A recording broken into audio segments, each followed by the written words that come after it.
Hey everybody, I had a good bit of interest from the video about the police officer that was suing Metro Nashville because she was speaking out again for the police oversight committee that Nashville voted in on this past election day overwhelmingly.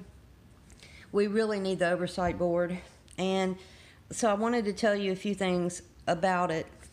The board will consist of 11 people, all of them approved by the city council, 7 from the community organizations or by petition. 2 of them will be from the city council, and 2 recommended by the mayor's office. 4 of them have to be from economically distressed communities, which to me is key. They'll review complaints by the public, such as police misconduct. So after a criminal case is concluded, they will investigate misconduct and anything that the public makes a complaint about. They'll have the power to subpoena, which to me is extremely important. One thing I'm curious about is, will it be, if someone lied, will it be under the penalty of perjury or not? I'm very curious about that one. They can gather evidence and they can conduct interviews. Then they can make recommendations, and they are only advisory. Decisions are governed by policy usually. So they're going to get the policies and research the policies and determine whether or not they're effective and then see the results of them. If there are several complaints related to the same policy, they can investigate the policy and then make recommendations about possibly changing the policies, which would be good if they're not effective. And I commented on that other video. There was a discussion about the FOP being so against it. And a week or two before the election, there were all these really negative campaign ads. And I thought, who is running these against the Oversight Committee? And I thought, it's got to be the police. And sure enough, it was the FOP. They had $500,000. We're talking $500,000 to spend on advertising for it.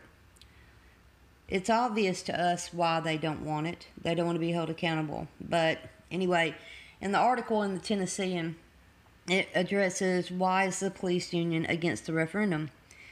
James Smallwood is the president of the Nashville FOP. He said, "We don't believe this option is the right one for Nashville. That option is going to require a lot more discussion with the community." No, it really doesn't.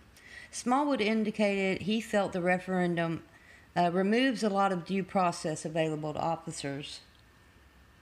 I don't see how. A large majority of officers are members of the union.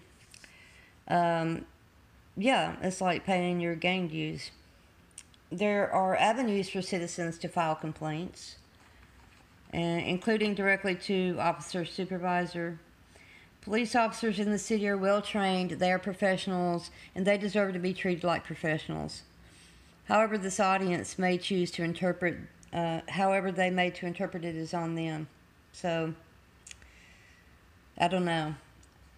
It surprises me that they're so openly against it, because that's just saying we don't want to be held accountable, and we don't want anybody but our own people investigating us, because they can cover it up and say it didn't happen, and that way it's not out in the light where people can see it. When it goes before all those people in a board, the light is going to be shining on the issues at hand. So I'm really excited about it. And then after this, I'm attaching a short video of what was on the news that they said about it, and a Tennessee Highway Patrol officer was arrested and fired for domestic assault against his girlfriend or wife, I'm not sure which one it was, who was also Highway Patrol. So stay tuned for a second. Thanks. Also, I have a video. It didn't have any views on it. It just says FOIA request, and it is where you go get public record request in Nashville, Davidson County, and in Gallatin, Tennessee. So if you live in this area, or if you've never done a records request, you can see the form. And so I'm gonna let me see. No, just look under my channel for a FOIA request. It was posted yesterday or the day before, something like that. So if you live in this area, it's a good one to see in case you ever want to do it yourself.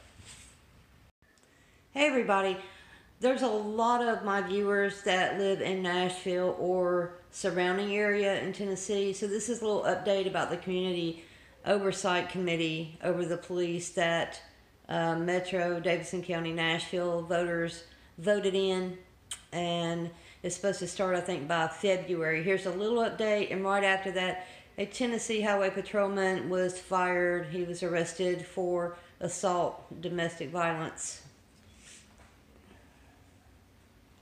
Harley, the nomination process for the Community Oversight Board is now open. Councilman O'Connell is also talking to us about those issues. The majority of the board will be selected from economically distressed areas. The big problem is that there is no clear definition of which neighborhoods qualify. There are several proposals Metro Council is working on, but nothing has been decided so far, and Metro Planning has been brought in to help. A full list of important dates is now up on the city's website, outlining when everything will be decided. The final date for nominations is set for December 18th. Anyone nominated will receive a form that must be submitted by January 4th. Right now, interviews and final decisions are set for January 15th, but that date could change. The board must be ready to go by the end of January.